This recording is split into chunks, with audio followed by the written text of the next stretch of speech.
Perkenalkan, video ini dibuat untuk memenuhi tugas akhir saya di mata kuliah perkembangan peserta didik. Langsung saja kita ke pembahasan materinya. Let's go. Halo. Jadi, kita telah masuk pada materi perkembangan bahasa remaja. Sebelum itu, saya bertanya kepada teman-teman sekalian, apa sih yang dimaksud dengan pengertian bahasa remaja? Ya, jawabannya adalah bahasa remaja adalah bentuk komunikasi khas yang digunakan oleh kalangan anak muda sekarang, yaitu bersifat dinamis, kreatif, dan cepat berubah-ubah mengikuti tren serta budaya populer loh. Muncul juga sebagai identitas kelompok agar terlihat modern, akrab, dan sefrekuensi. Pun faktor yang mempengaruhi perkembangan bahasa pada remaja, yaitu yang pertama, media sosial. Adapun media sosial yang sangat mempengaruhi perkembangan bahasa remaja, yang pertama adalah TikTok, yang kedua Instagram, dan yang ketiga Twitter, sehingga menciptakan istilah dan tren baru di kalangan remaja di sekitarnya. Yang kedua, teknologi dan internet. Media ini sangat mempengaruhi perkembangan bahasa remaja di media chatting, WhatsApp, dan yang lain sebagainya, membuat remaja cenderung menggunakan singkatan saat mengirim pesan terhadap teman maupun kerabat. Ketiga, itu budaya populer seperti musik, film, influencer, dan konten viral mempopulerkan kosakata baru tertentu sehingga terserap oleh remaja sekarang. Keempat, lingkungan pergaulan. Bahasa digunakan untuk menunjukkan kedekatan dan identitas kelompok sebaya. Terhadap bagaimana perkembangan bahasa ini dapat mempengaruhi di kalangan lingkungan yang ada.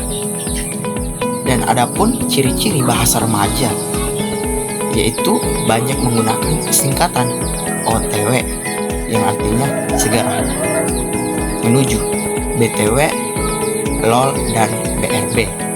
Munculnya slang atau kosakata baru, gas, besti, maupun healing, campuran bahasa antara bahasa Indonesia dan bahasa Inggris, seperti mood banget, no comment, sifatnya santai, spontan, dan ekspresif.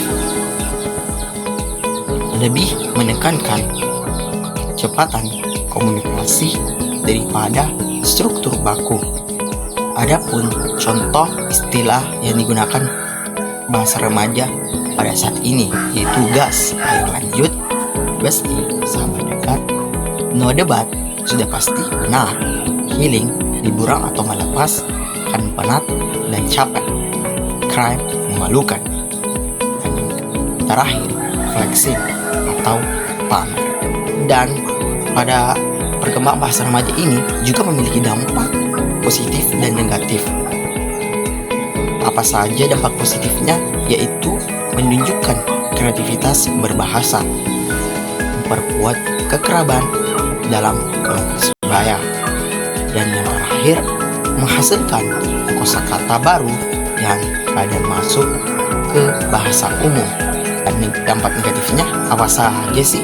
Yang pertama, terlalu sering digunakan dapat mengurangi penggunaan berbahasa baku, potensi salah paham jika digunakan di konteks formal. Beberapa istilah memiliki makna ambigu atau berubah-ubah, sehingga para pendengar juga akan merasa bingung apa yang dikatakan oleh pemuda tersebut, sehingga bahasa tersebut sulit untuk dipahami. Kita telah di penghujung materi ini, yaitu mengenai tentang kesimpulan. Bagi saya, kesimpulannya adalah bahasa remaja adalah fenomena wajar dan menunjukkan perkembangan sosial budaya. Perubahan ini akan terus terjadi seiring tren dan teknologi. Karena perkembangan bahasa pada remaja itu tidak akan pernah pupus dan sirna, dan akan terus berkembang di zaman yang akan datang.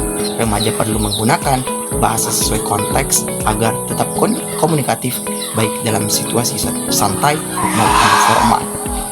Dan itu dia materi yang saya bisa sampaikan tentang perkembangan bahasa remaja. Sekian dari saya. Apabila banyak kurangnya dan tidak sulit untuk dipahami, semoga kita dapat bertemu di lain lain waktu lagi. Sekian dari saya.